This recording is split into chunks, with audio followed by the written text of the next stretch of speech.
évitable par une large part est liée à 3 facteurs majeurs. Premièrement, la qualité insuffisante de la prise en charge dans plusieurs structures sanitaires. Les données montrent que près de 70% des décès dans certaines structures sont associés à des situations d'urgence ou de prise en charge tardive. Les maladies non transmissibles, comme les cancers, le diabète, représentent désormais 45% des décès, tandis que la mortalité maternelle et infantile reste encore trop élevée. À cela s'ajoutent les écarts territoriaux. Je peux donner l'exemple du département de Guinguinéo.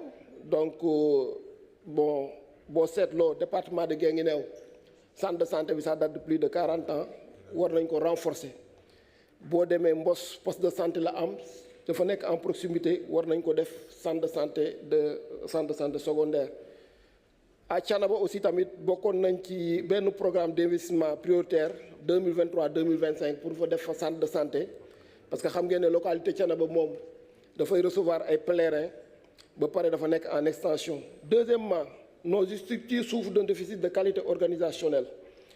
Nous constatons la lenteur des analyses, la privatisation excessive des services de laboratoire, un manque de personnel de soins face à un personnel administratif pléthorique et surtout une faible culture de redevabilité. Les cas récents d'erreurs médicales, d'incendies et de négligence ayant entraîné des décès témoignent de la nécessité urgente de réformer la gouvernance médicale, de renforcer la législation et de clarifier les responsabilités. Et là, je profite de l'occasion pour féliciter le ministre de la Santé et ses collaborateurs sur le fait que le projet de code de la santé est sur la table. Troisièmement, la prévention reste encore trop faible. Les décès liés aux accidents, aux maladies chroniques, à la mauvaise alimentation ou à l'absence d'éducation sanitaire rappellent la nécessité d'un grand programme d'éducation populaire en santé et en nutrition, mobilisant l'éducation, la jeunesse, l'enseignement supérieur, les collectivités et les organisations féminines.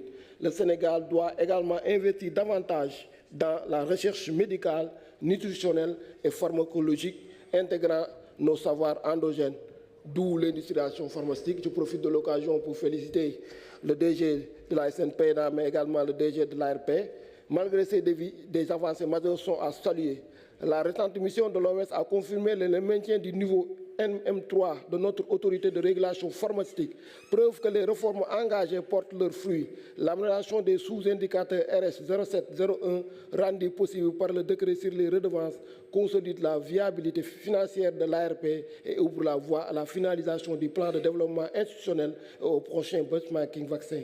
En définitive, la stratégie Sénégal doit reposer sur 3 piliers: améliorer durablement la qualité des soins en renforçant le personnel de santé, les plateaux techniques et la gouvernance, garantir la responsabilité et la redevabilité dans le système de santé en modernisant la législation et en protégeant avant tout le patient. Merci beaucoup.